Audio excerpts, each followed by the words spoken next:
The wind sweeping across the Chesapeake Bay carried the scent of wet canvas and cold iron, cutting through the heavy morning mist. High in the branches of an ancient black walnut tree, Pocahontas watched 3 massive, dark-hulled wooden ships materialize on the horizon. To her, the forest was a living, breathing tapestry where every river bend and rustling leaf whispered secrets of the earth.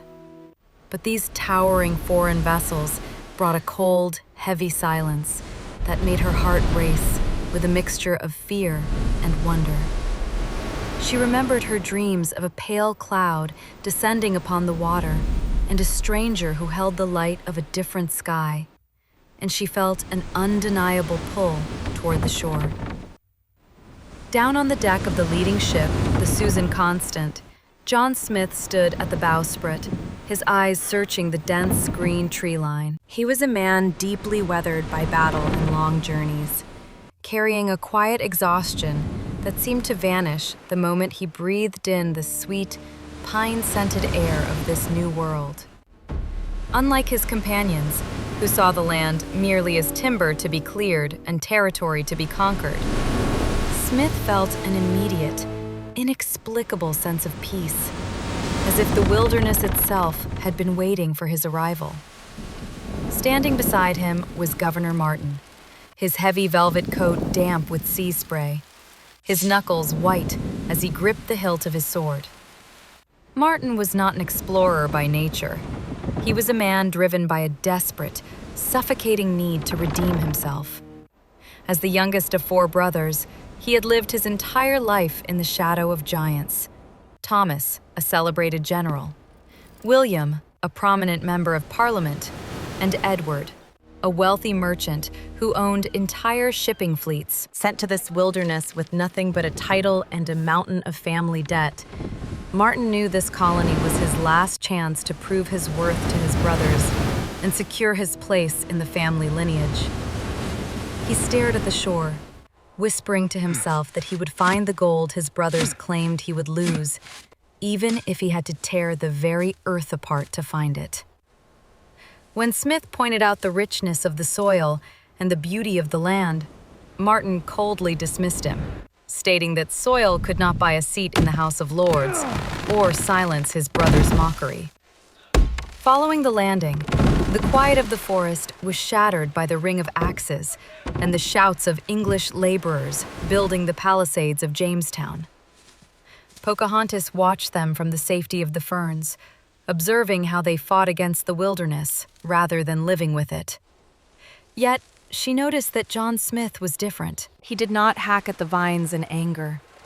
Instead, he knelt by a stream, washing his face and listening to the rushing water as if trying to understand its language. Stepping out from behind a massive oak, Pocahontas let herself be seen. Smith startled, his hand instinctively dropping to his pistol. But he stopped when he saw her standing in the filtered sunlight. The initial fear between them dissolved into a quiet, profound curiosity. Though they spoke different tongues, they communicated through gestures, shared glances, and the simple language of the earth. Pocahontas reached out to touch his hand, sensing a deep, aching loneliness within him that mirrored her own. Over the next several days, they met secretly on the high ridges, where she showed him how to listen to the wind and see the world as a living spirit, while he shared stories of the crowded, stone-walled cities of Europe, realizing through her eyes how small those grand cities truly were. Inside the fort, the atmosphere grew increasingly desperate as disease and hunger took hold. In his tent, Governor Martin stared at the 3 gold coins his brothers had left him, his meager inheritance, and spiraled into panic. When his lieutenant, Percy, warned him of a looming mutiny due to the spoiling food and swamp fever, Martin's desperation turned to fury. He convinced himself and his men that the native people were hiding vast stores of gold, and he ordered an aggressive march into the forest to seize what he believed was rightfully his. The spark that lit the fire occurred when Martin's men captured Kocoum, a fierce warrior who had been keeping watch over the English fort. No harm. Dragged into Jamestown in chains, Kocoum met Martin's demands for gold with silent defiance. When Smith tried to intervene, arguing that the natives had no gold and that executing Kocoum would start an unwinnable war, Martin snapped. Driven mad by the fear of returning to England, a failed beggar in the eyes of Thomas, William, and Edward, Martin ordered Kocoum locked in the storehouse and prepared his men for a dawn raid. That night, Pocahontas slipped into the quiet fort and used a heavy stone to shatter the lock on the storehouse, freeing Kocoum. She urged him to return to her father to stop the impending war, but before they could escape, Governor Martin and John Smith confronted them in the dark. In the ensuing chaos, Kocoum lunged at Martin with his knife, and a panicked English sentry fired from the watchtower. The bullet struck Kocoum, killing him instantly. As Pocahontas wept over his body, English soldiers tackled Smith, and Martin, seizing the opportunity to blame Smith for treason, declared that he would be executed at sunrise. At dawn, the two societies met on a high cliff overlooking the river. Powhatan's warriors stood ready with bows drawn, facing the trembling English soldiers with loaded muskets. John Smith was forced onto his knees, his head resting on a stone chopping block, with Martin standing over him, sword raised. Just as Martin began to bring the blade down, Pocahontas ran from the trees and threw herself over Smith, shielding his body with her own. She looked up at her father and pleaded for peace, declaring that the path of anger would only lead to an empty world of high stone walls and spilled blood. Touched by his daughter's courage and the strength of her love, Chief Powhatan lowered his weapon and ordered Smith released, declaring that the cycle of violence must end.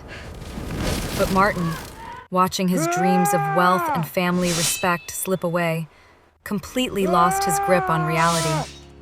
He shrieked that he would not return to England as the brother who failed, and lunged directly at Powhatan with his sword. Smith broke free from his guards and threw himself in the path of the blade, taking the severe blow to his side. The English soldiers, horrified by Martin's madness, tackled the governor to the ground and disarmed him. As he lay weeping in the mud, Martin called out to the spirits of his brothers, whispering apologies for failing to find the gold that would prove his worth.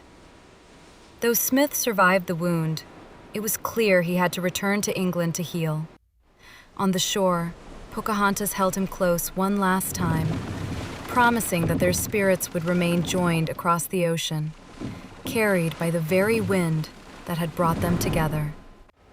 As the sails of the English ship caught the morning light, Pocahontas stood high on the cliff, watching the vessel disappear into the horizon. Below deck, Governor Martin sat in chains, his hands empty, a tragic figure who had searched so desperately for gold to buy his honor, completely blind to the true riches of the world he had tried to conquer.